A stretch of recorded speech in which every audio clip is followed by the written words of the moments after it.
another edition of Flx Matters, and the sun outside is shining bright for us, and even brighter in here today we've got a very special guest who had a privileged position during the Royal Pageant on the Thames this year, and we've got Mr. Len Saunders, who is I've got it written down here, he's a Royal Waterman.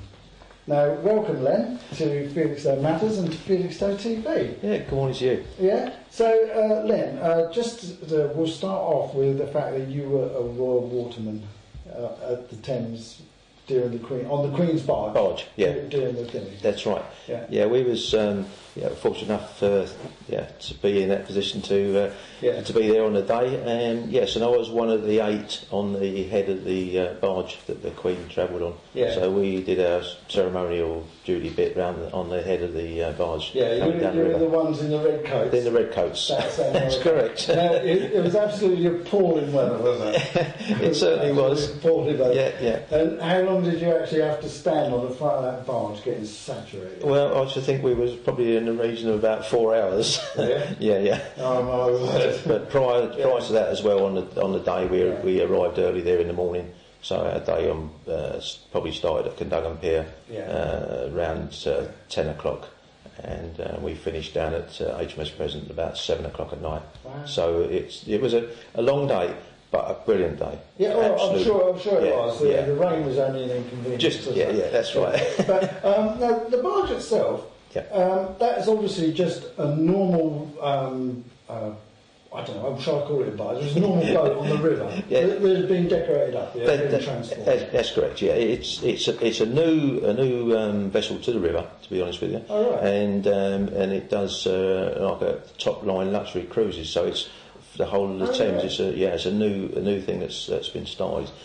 So it's i.e. passenger boat, but it also has cabins and accommodation. Oh, right. So and then people book onto it. So it's got I think about 60 odd it takes. So it's really going down the line of the Rhine cruising really on the Thames, and she is a quite luxurious boat on board. I was probably quite surprised because that's the first time I've been on board to have a look round, but she's quite a thing. So she's quite a manoeuvrable boat, big, roomy, so she was ideal for the day and dressed overall. I thought very smart. Queen and Prince Philip and the guests, of course, they stood all that time, didn't they? In that weather. So inside that canopy they were under. Yes. Right? Were there heaters blowing warm air down? I'm afraid there wasn't. No, there was no warm air for nobody. So what they stood out in was the elements that was given to them and given to us all. Well, she could have been actually sitting on the front, because there was 2 thrones on the front there, wasn't there? There was, and probably they stood behind the seating really to probably give them some protection and shelter. So those seats were not covered? They were originally covered, but the thing is, you've got to remember, as the vessel was moving down, you'll get a wind draft and you'll get the rain that will be blowing in as well. So really the right thing was for us to stand really.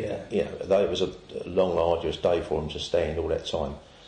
Did phenomenally well. Unbelievable, because it was the longer you stand and the less you move, the colder you get. Everybody knows that.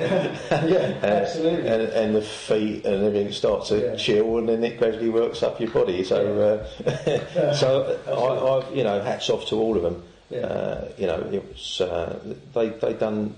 it was a hard day's work. So the uniform you had on looked quite a heavy uniform. It soaked the water up, did it not? It doubles its weight, I think. It felt like it by the end of the day. Yeah, so you got pretty wet. And obviously, I do actually look for these things. The carpets must have been absolutely saturated. They were,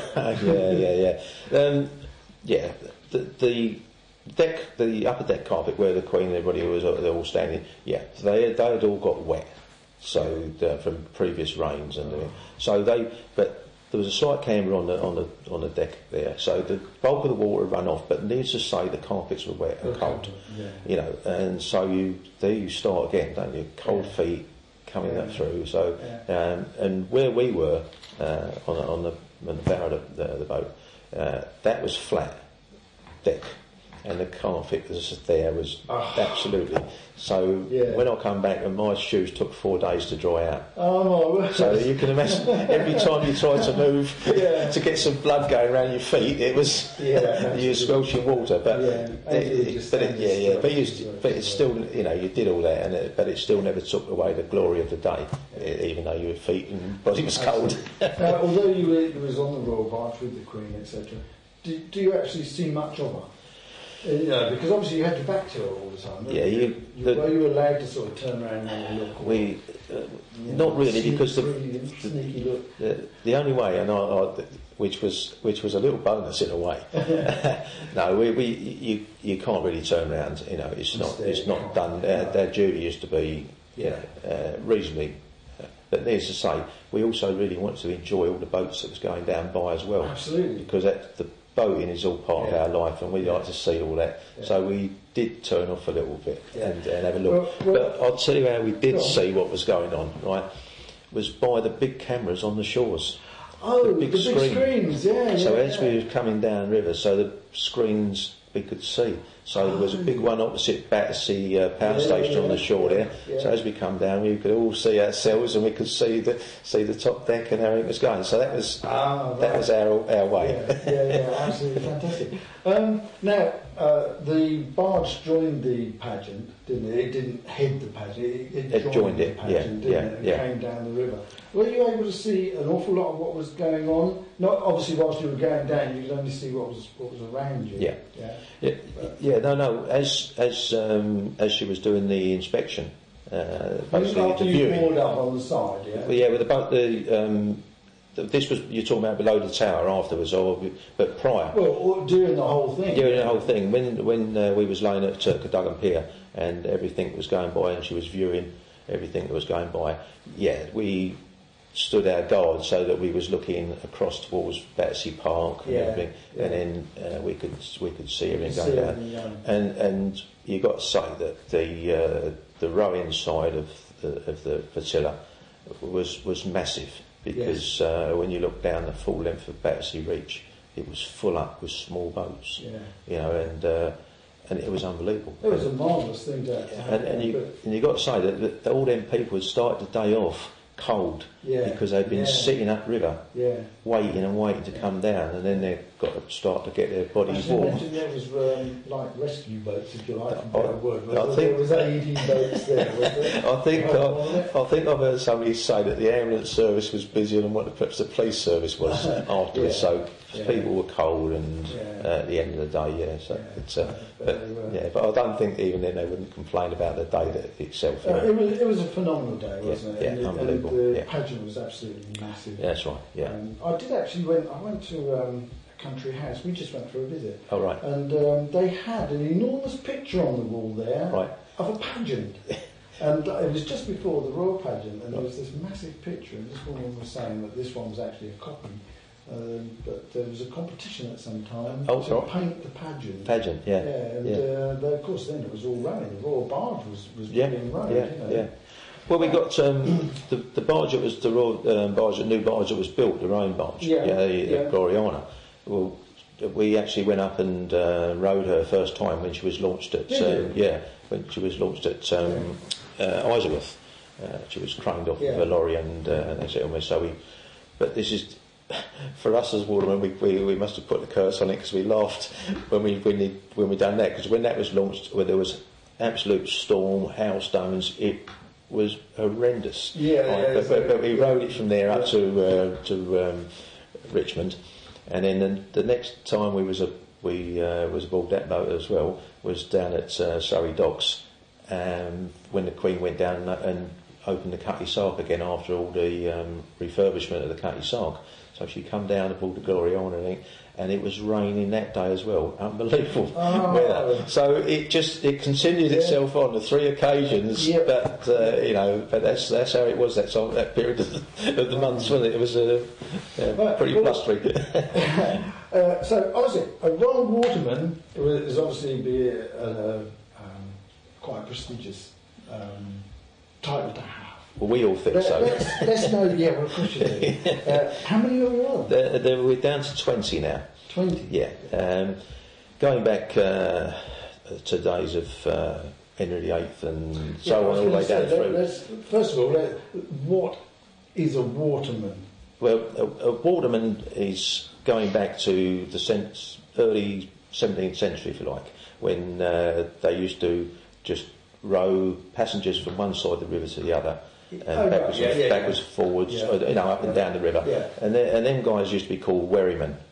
Right. Yes. So that was the original beginning of it. And then as the years moved on, they brought him under an umbrella of the Waterman's Company, the guild, to try and take control of how much they was charging and their knowledge and all the rest of it. Yeah. So then they changed the name changed then to waterman, because they was licensed watermen, taking money off of fare paying passengers. A bit like the London taxis, exactly. Yeah, and it was on the river. Yeah. So and you had to have a knowledge and prove that you had a knowledge to be able to carry fare paying passengers. So that's how a waterman developed from the wherryman who had nothing to a waterman, and which would have wherryman's name really. And they took all them on, and they was questioned and had to give the right answers under. So they had to have the knowledge. Yeah, they had to. Yeah, and if they didn't pass, then they was granted a licence to work, and they couldn't work. Wow. So it was quite strict, and it's really and it's the same all the way down through now. The questions and answers that you had to give to the Waterman's Company are still that strict. Still there today. Yeah, so the knowledge and the safeguarding is there. Back when that was all happening, back in the, as you say, the 1700s, the port was massively busy. Yes. The amount of boats on that river That's right. phenomenal. Yeah. Well, it was a big trading post, wasn't it? London, central London was a big trading post, and where the Belfast and all them lay there now, the Ball of London was the hub of the trading area, and just below Tower Bridge. That whole area was the whole trading, because London Bridge basically put a stop to the bigger craft, bigger ships coming up. That was the end there, because the London Bridge notorious over its years, how many it's been there, you know. But from the upper Pool of London to the lower Pool of London, which is the lower side now of Tower Bridge, that whole area was all ships, barges, boats, people being transported to shore, back and forwards. It was massive. So this was a way of regulating, obviously, the amount of unauthorised workers. People that just had a fun. That's right. Yeah. Okay. So also associated with the waterman was the lighterman. Because it's lighterman and waterman, isn't it? That's right. So you already told me, but there's a very fascinating story about a lighterman. What is a lighterman exactly? And well, that come about? A lighterman it's a lighter. That's where the terminology comes from. GHT. Yeah. So the ships come in loaded. Yeah. The lighterman went to the ship with his empty barge, and he made the ship lighter by transferring the cargoes. And then the other way round, if they was then taking cargo out of the barge to the ship, then they'd be making the barge lighter. Right. Okay. So you work both ways. So the typical London slang and life and river chit chat, they become then a lighter man. Then they also if we bring the wherryman and the waterman together, and the lighterman and waterman, they brought him under one guild. So did they? So they had to be licensed as well. Yeah. So was it the same licence as the waterman? No, you had to prove that you had a knowledge of loading skills. Ah, right. So a barge could. So it's beginning the health and safety then. Yeah, that's right. It sounds like we've got to take the blame somewhere. But you had to prove your knowledge of loading skills, because barges just couldn't be loaded anyhow. No. You couldn't load all your. So you had a load of bag work coming, beans and stuff that would come out, or hemp and all this sort of thing that come out of ships then. You couldn't all just put it in the back end of the barge, because it would be sticking out. And you've got to remember, them barges then were rowed. Oh, yeah, of course they were. There would be a lighter man, and a boy. So they would be rowed. Just two people? Just two people. Rowed the barge? Yeah, in some cases only one, if the barge was a slightly smaller one. So they can't be very big barges. They were small, sort of 25 tonne, and then moved upwards, so 15 tonne. So there was varying in tonnage. That's why there was you've got to remember then the ships were carrying thousands of tons like they are now. But the barges have grown over the years to take that as well. So when I was apprentice, some of the barges there were 200-ton barges. So that was equivalent to to that size ship. Yeah. But you've got to have the knowledge of how you've got to load that cargo in that barge, because you know, to put 200 ton into a barge, you just can't put it in any aspect. So that was a learning curve there, an apprenticeship for that as well. Yeah. And so they had a 6-year apprenticeship. I served a 6-year apprenticeship. Were they proper apprenticeships? Oh yeah. You actually had to serve your time. Serve your time, yeah. And you did the first 2 years, and you had to either go and work with a freeman, because that's what you end up with. So you'd go. For 2 years you would work alongside a freeman and learn your work and learn your loading, or you'd learn your rowing and that sort of thing. Yeah, and your waterage you would learn, because waterman it changed. So you would learn how to move more ships to buoys, things like that, how to moor them up on jetties. You'd learn how to navigate them up through the bridges, because they used to have what we call flat irons. You take coal up to all the power stations up through. So all part of that was a waterman's licence, because you was navigating there. And the lightman's licence was either for loading and discharging barges. So once you'd loaded your barge, then you would take it from A to B and discharge it. And a lightman's licence also incorporated a right from the customs to be able to take customs cargo. So if cargo was recognised by customs, it would go into a barge. It'd be locked. It'd be locked down, but it'd be your responsibility. So you could actually carry licensed customs goods. So once it was locked onto your barge, that was your responsibility. That was it. Until it was unlocked the other end. Wow. And hopefully nothing missing. But that was London, and at least that. I always remember a story.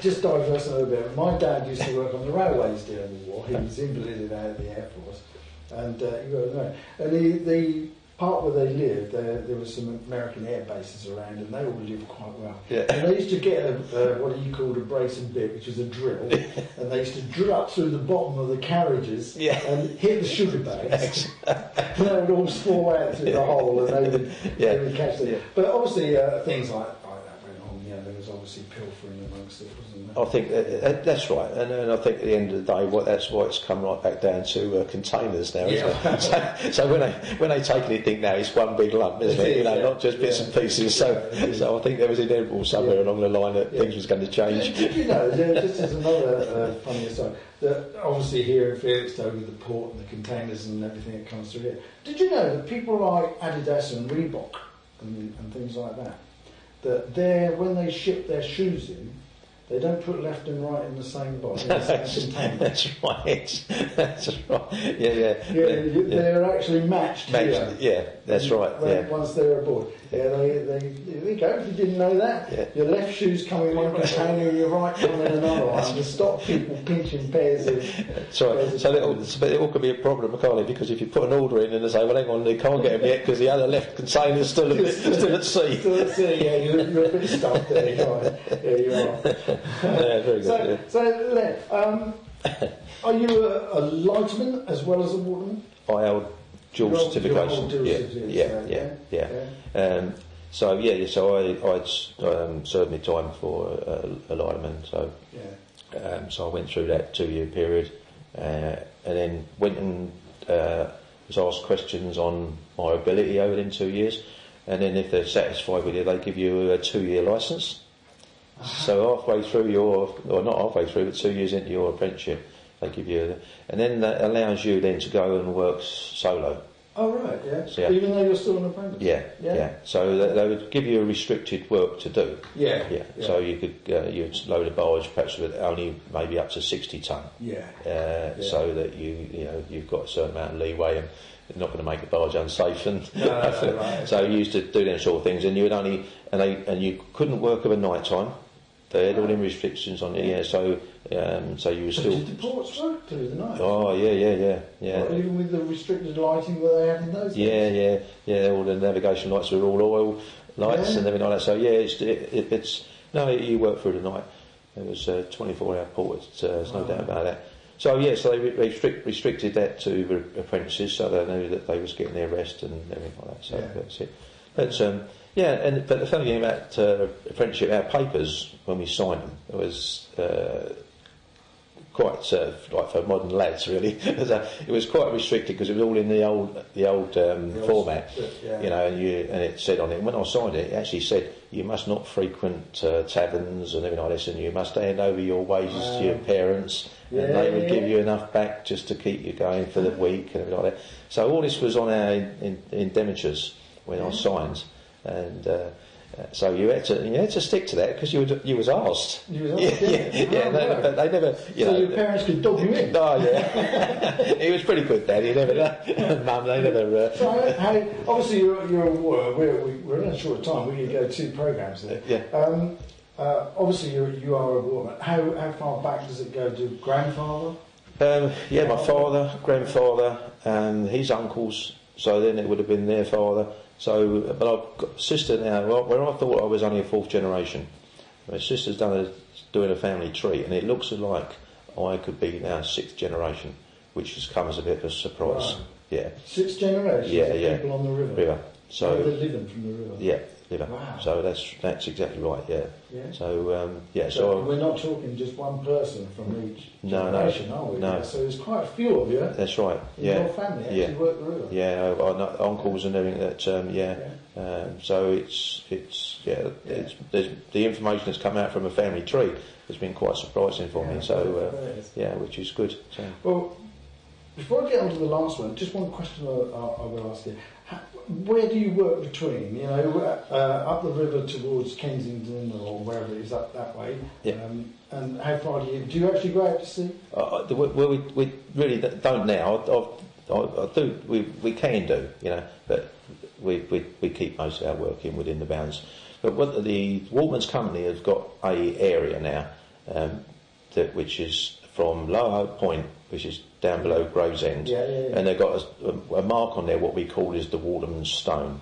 So that's our landward limit or seaward limit. Yeah. So that's as far down as we should go under our licence. And now upward river, since they've built Teddington Lock and Weir. Right. So the upper side of Teddington Lock and Weir is still water. Still water, yeah. So our bounds now are from Teddington Lock down to below Gravesend. Yeah. But also what they've done, because our licences now are run by the MCA, so we're termed as boatmen's licences, okay, and they've put them into sections, so they travel from Putney down to Margaret Ness, which is below the Thames Barrier. So that's one section of licence, and then the other section of licence takes us then further down. So we can run down past there. Yeah, but now what you do is you put add-ons to your licence, and then you can gradually work your way all the way around the coast. Well, we're running short of time, very, very quickly. First of all, what I'd like to know now is exactly why is it called a Royal Waterman? Why is the Queen associated herself, or the royalty associated themselves with watermen? Well, the basic, this is history thing again, and it goes back to when the Royal Mail was brought from Windsor to London. And when Queenie or King... Yeah, the kings and when they wanted to come down by river themselves. So to bring them down by river, they had watermen.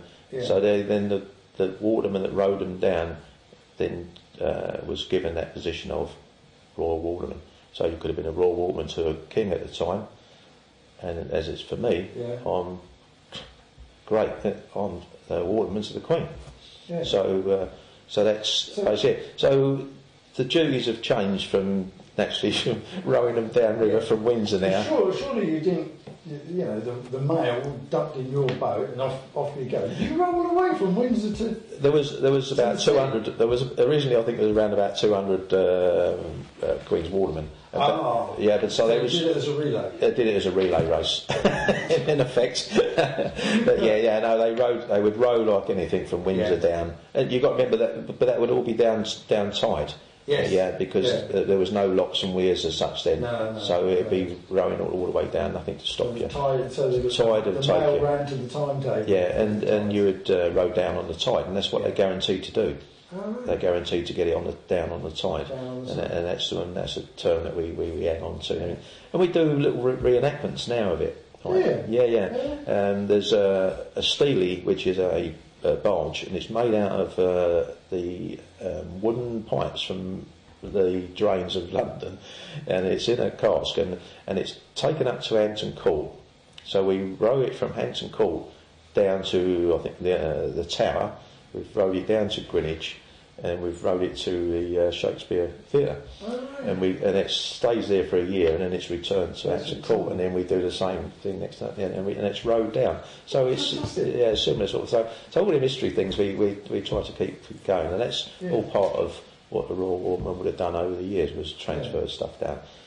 But now we're more of a shore based.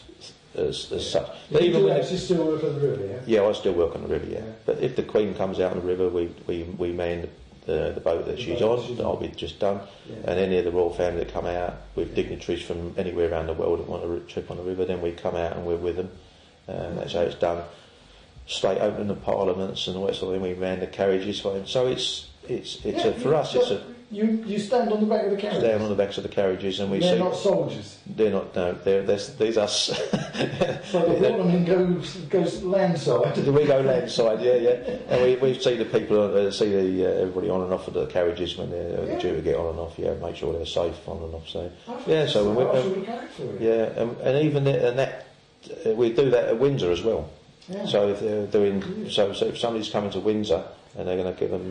At Windsor, at the castle, have they got their own little port on the river? Have they got their own little landing stage on the river? No, they don't. No, they haven't. But the river's right at the bottom of their garden, basically. All the way down the long drive and amongst the trees at the bottom. You've got, So it's we're lucky. We got a very prestige job, really. So are you guys having anything to do with the Olympics? Not that I know of at the moment, because I got involved. I've had my little turn with this year, but there's talk of that the flame might be carried for a short period on the river in the new rowing barge, but I'm not too sure who will be actually rowing there. It'd probably be people that deserve to be there. Which is nice and right, and everybody's getting a go at it. I see the River Thames as the main highway through London, and obviously with the security and everything. I just wondered whether you'd been involved with the policing of the Thames. Policing of the Thames during the Olympic Games? No, well, I think that's covered pretty well by top security and army. You don't mention G4S. No. Just in case they're not there. No, that's right. No, it's being well covered by the River Police, and plus, there's the Navy there's doing their bit and things like that. So just to finish off, Len, because we have come to the end of our time. What? You have a medal here you'd like to show everybody. Yes. This is what was presented to you for being on the Royal Pageant. Yeah, this is... if you'd like to hold that up so that this is what I got for my years of service to the... I'll hold it up to the camera if they can zoom in on that. There we go. And that was... Who actually presented the Queen, was it? Because we have a barge master. Oh, right. So out of the 20, we have a barge master. So he would have picked these up. It's like having a major and everything. He picks all these up, and actually they're given to him from high, and then he presents it to us on the day. So it was so that we had to wear it on the day. So so it's one that I'm quite proud of. Absolutely fantastic. Well, we've come to the end of our time, sadly. I'm sure we could have gone on for a little longer talking about it. Yeah. But thank you very, very much for coming. I'm terribly interested in that sort of thing, and I love history. And, well, it's good that Felix Stoke can say there they've got some connection. If I'm not being too. Well, I only know of you because I overheard the conversation. Yeah, that's right. And that was all down to because I'd been up on the barge on a day, and when they was lighting the beacon, once again I couldn't believe how many people turned up on quite a. It's phenomenal, wasn't it? Yeah. So that was where my conversation started with somebody from the Rotary Club, and I said to him, I can't believe again the response of the public. Yeah. And that's how it's been. Well, you must have obviously seen the public up on the Thames. Unbelievable. Unbelievable. I've never seen anything like it. I mean, we've done a reenactment of Nelson's day, you know, and I thought there was a lot of people on the banks then, but the amount that was at the Queen was unbelievable. Well, sadly we must go. Okay. Thank you very, very much. Appreciate it all. Very, very interesting tale, and I hope the viewer out there enjoys it as well. So keep tuned and see you then. I'll be seen on the website at any time. Okay. Thanks very much indeed. Thanks very much. Cheers. Thank you.